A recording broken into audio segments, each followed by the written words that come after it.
you've come to. Headlining tonight is everybody and their dog. Indeed. Before we get to the first act of the night, for those of you that have no idea how improv works, here's how it works. Everything you see done right here on the stage is completely made up. We don't know what we're going to say or what we're going to do or what you as the audience are going to suggest to us, which brings me to my next point.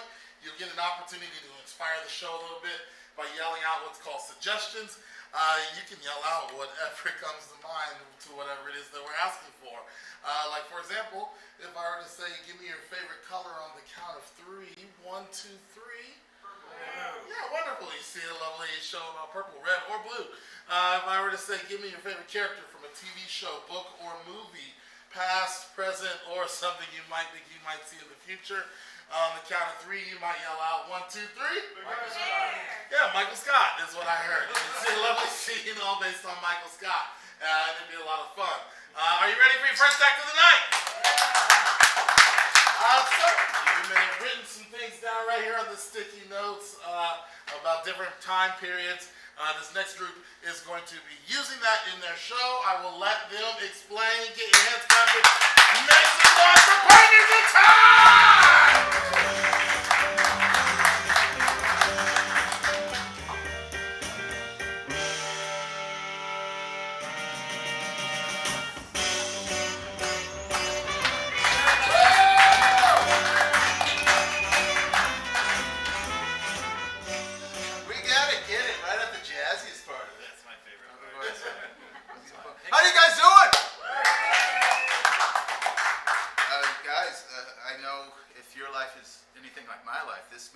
Chance you can sociably just scream all of your frustrations out. So take advantage of it. You're in the dark. I don't even know who you are. So, how are you guys doing tonight?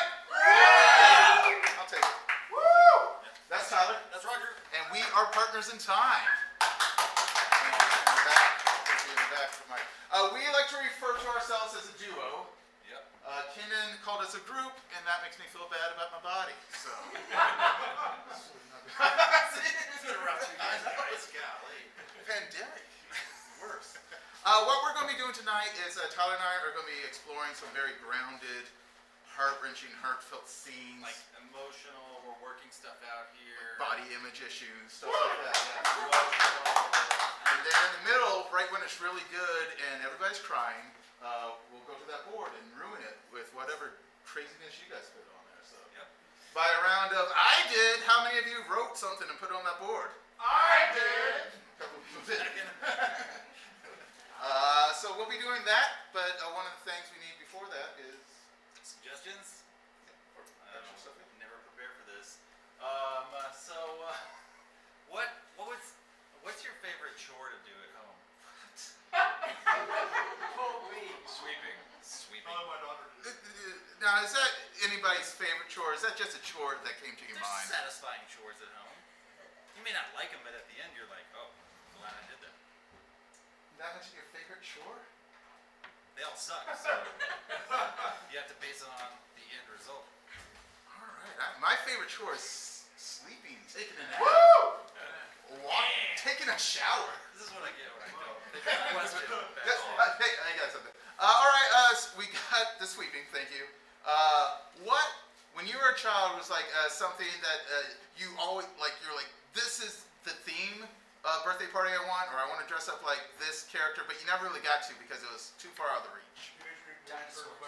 Teenage Mutant Ninja Turtles, specifically Michelangelo and dinosaurs. It's fun. That's awesome. Like both of those things, I think, can work as a thing. So we have sweeping. Yeah. I got dinosaurs and Teenage Mutant Ninja Turtles. And then the last thing is like sometimes Tyler and I were like, this scene is done, and we know it because we're synced like that. But sometimes we have a hard time communicating that to you, the audience. We'll just stop performing.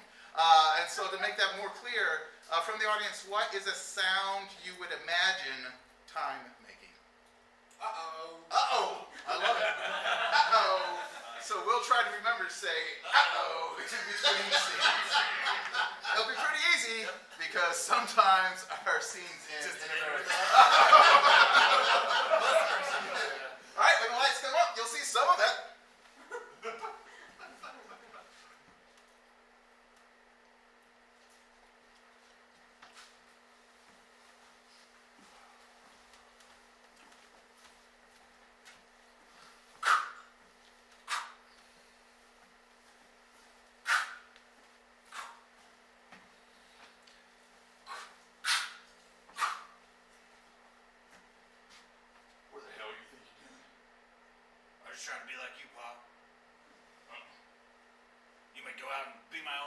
what you're saying? I don't care what you're doing, but chopping wood is my very favorite back-breaking, horrendous thing that I gotta do every single day. So you coming out here and you chopping wood too, that means I'm gonna be done sooner. And I have to go back inside and deal with you and your mom. And that ain't on the table. Sure. Think that maybe I don't want to be in there dealing with me and my mom? That's a lot to deal with. I'd rather be out here chopping wood with you. Nah. What are we even gonna talk about? We're definitely not gonna talk about chopping wood. That's what we're doing. It's not what we're gonna talk about. I love talking about wood. I know!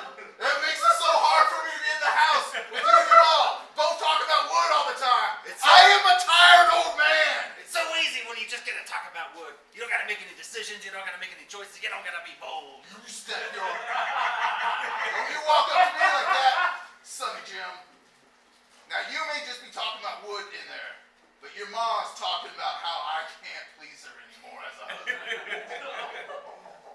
Because I am tired, and I'm old, and I have body image issues. You know what makes me feel tired and old and have body issues, image issues? Listen to Ma talk about your... You step back and you tell me that again. Don't get that close and then tell me that. No 8-year-old son of mine is going to walk that close to me and tell me that just because I have issues with my confidence and my penis, it's making his 8-year-old life awkward with his mom. Coming out here trying to chop wood with me. This day and age. Right. This day and age. Using that little safety 8-year-old axe.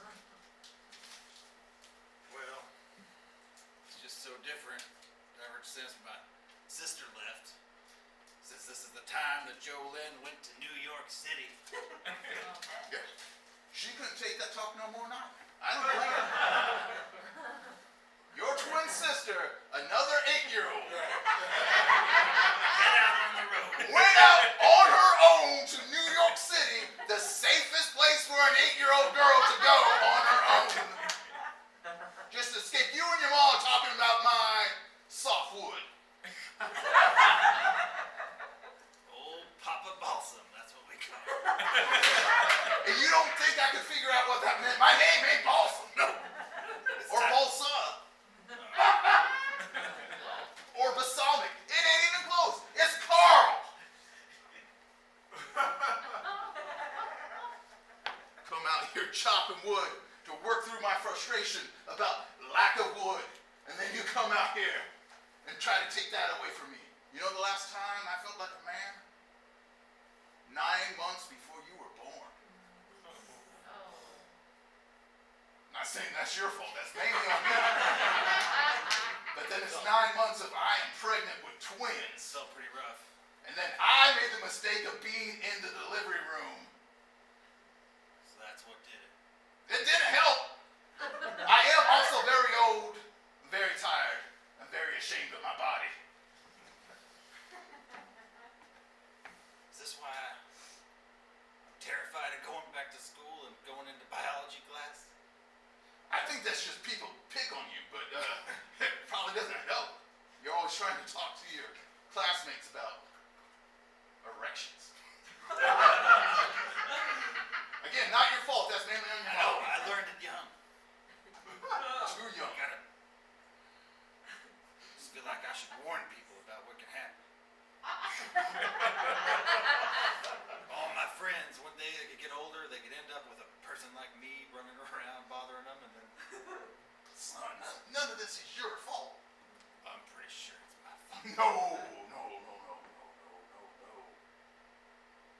No. I bet if you weren't here, if you'd run off like your sister run off, your mom would still talk just out loud to, she'd get a cat or a bird. And I'd still be out here chopping. The only thing that's your fault is you coming out here trying to chop some of the wood that I have secretly just been re-chopping myself to just stay out here. We have a heater. We don't need any of this wood. Chimney at all. Not a chimney at all. Because I didn't like her snotty comments. Just an ever-growing pile of wood in the backyard. Yep. The greatest irony that it's coming from you.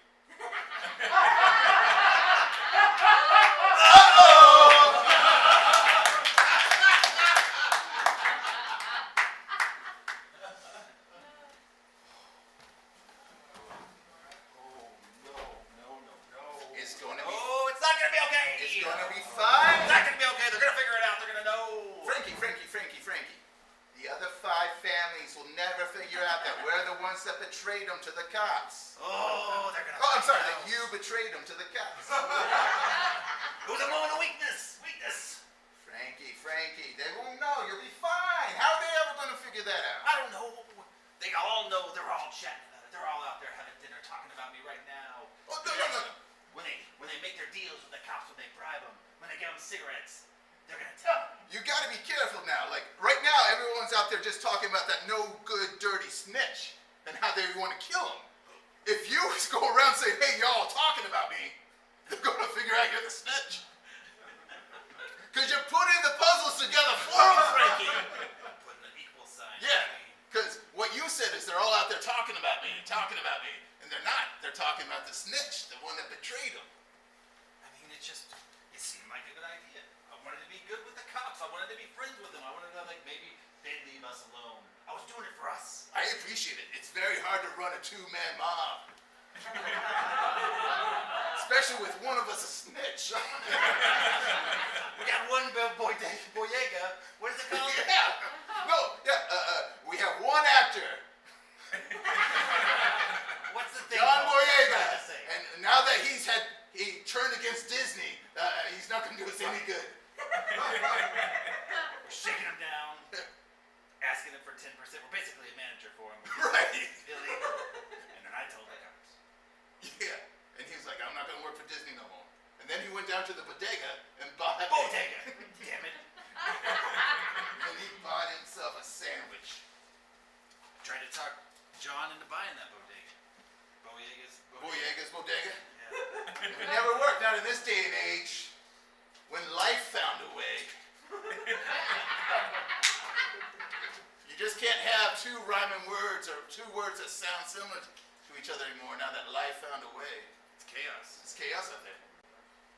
You don't have time to repeat yourself and explain to someone that you said Boyega's bodega when there's a dinosaur coming down Broadway Avenue. That's how we lost everyone else in our mob. They love to move.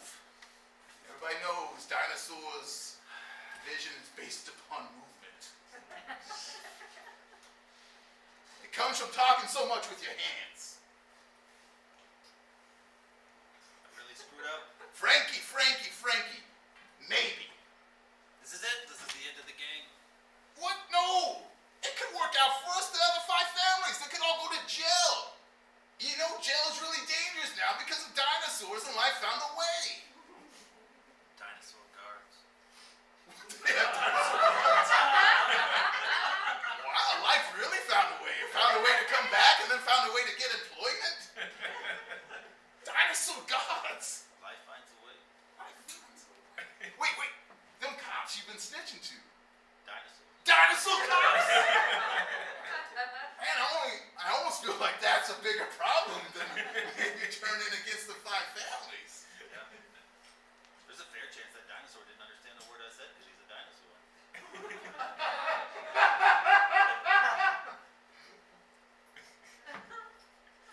What are we worried about? It's a good point. Even if the cops arrest us, they can't read us our Miranda rights because they're dinosaur. Well, to be true, sometimes those cops don't read you your Miranda rights down, even when they're supposed to. Here, have a martini.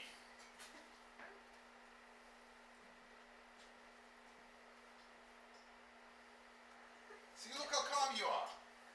Remember, not 2 minutes ago, you're pacing back and forth, worried about, they're gonna find out. You know what found out? Life found out. Life found out a way. Life finds a way. The 5 families will find a way. family finds a way, and then your life finds a way out of your body. And then I'm a one-man mob. I'm a man mob. A man-up. A land of dinosaurs. Just me and Boyega. I just drink mine right out the shaker. You'll be great. Just gonna go out there, walk right into the dinosaur police precinct, turn myself in, let them eat me alive. 'Cause that's what they really want. The flesh of a human. And I want to give it to them. If you don't, I'm going to tell them how you've been snitching on how they just eating people. Why are they even using dinosaur guards at the prison then? They have ethics. They honor the court system. Do they have dinosaur judges? Nope. Dinosaur bailiff? Of course. Dinosaur lawyers? Absolutely. You know what's the funniest thing in the world to see? Tyrannosaurus Rex try to use his little tiny arm to hit the gavel.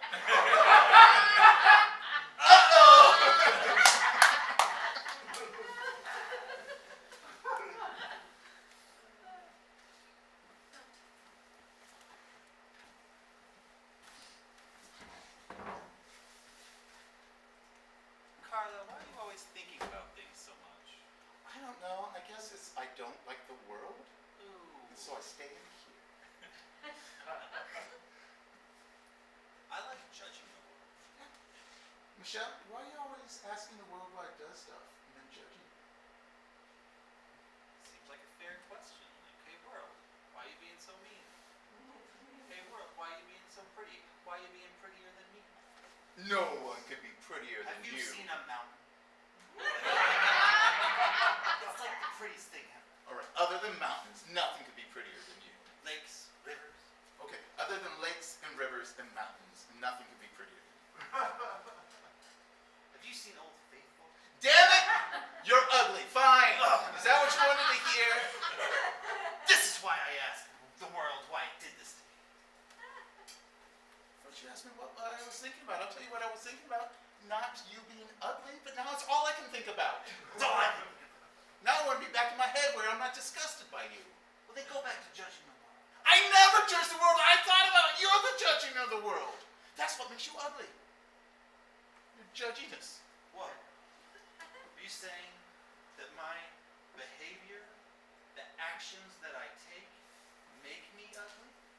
I'm ugly on the inside and thus it perpetuates itself to the outside? Could be. Or you're just so ugly on the inside it burst out of you. Like a sort of ugly alien. I was thinking about it. That makes sense. So I need to work on my inside to be better on the outside? That sounds like something that could happen in this day and age. In this day and age, that's impossible. It seems to me if you want to learn to be prettier, you need to get with the times. And those times being the time Hulk Hogan first lifted a weight. What is he even doing? He's a little scrawny guy. Right. What does he think he's going to be a big, strong man who wins wrestling championships? We all call him Hulk Hogan as a snide joke at him because it's the opposite of what he He's is. always walking around boasting how he's going to pick up a giant and throw him down. And he can't because he's a twig. He's a tiny little baby twig. And no one likes him, and that's why he's always trying to make everybody his brother. He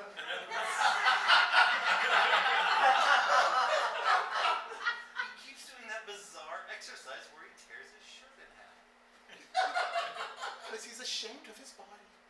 So he shows off his body. He's like, get away from me, clothes. You make my body bad. It goes like this, and then his mom has to come and cut his shirt. I'm so he being can rip so it. ugly. What if I just supported him instead? What if I went out there and I said, yeah, brother, go get her. Why would you do that? It might make me beautiful. He might become famous. We might get married. And then he might cheat on me with a radio host's wife. only reason you want to do all that is for you? That doesn't make you better. That makes you ugly still. I'll be pretty for a little while. He'll amass a fortune. I'll get half of it in the divorce. Maybe more because he cheats on me with a radio host's wife. Ridiculous. Radio hosts are the most attractive, well-stabled people ever. He'll probably have some ridiculous radio zoo name. Like Buddy the Love Cleaner. I don't know, something like that. Because all three of those things are very zoo-like. That's why it's such a great zoo name. It's weird and ironic. That's what's gonna be like on the radio. Everything can't be weird and ironic. Skinny Hulk Hogan is weird and ironic. Michelle, the most beautiful woman in the world, suddenly being clear to me that she's uglier than a mountain is ironic. I'm tired of irony. I'm tired of thinking about things. Why can't the world just be what it says it is? Look. String cheese. It's just cheese in a string form. There's no irony here.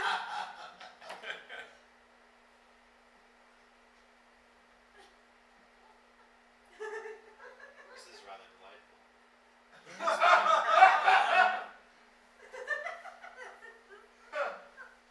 And beautiful.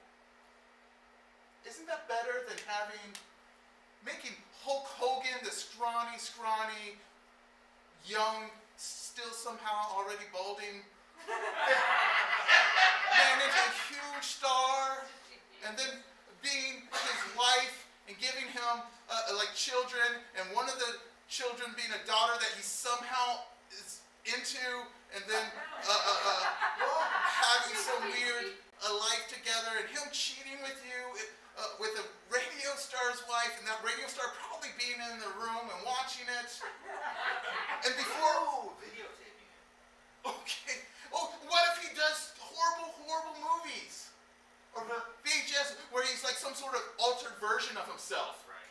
And in the background, a guy randomly throws a dog in a lake. That's a real thing. That could never be a real thing, no matter how many times you rewatch the beginning of that movie, It's you in the can't, movie. you can't. It happens in the background. There's no explanation for it. Impossible to see. I'm gonna go check that out on YouTube, even though it hasn't happened yet. I'm gonna go hook up with pre-balding Hulk Hogan. And that's why.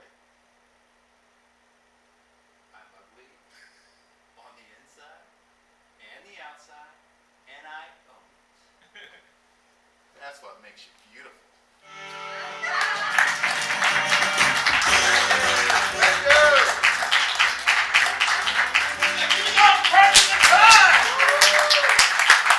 You learn so much about 80s wrestling, don't you? Wonderful. Everybody still having a great time? So we're just about ready for our headliners. What we're going to do though is take a quick intermission, let you run to the bathroom, grab a drink and whatnot. For those of you that don't know, we offer classes here at OKC Improv. And you can go to okcimprov.com and sign up for the next round of classes to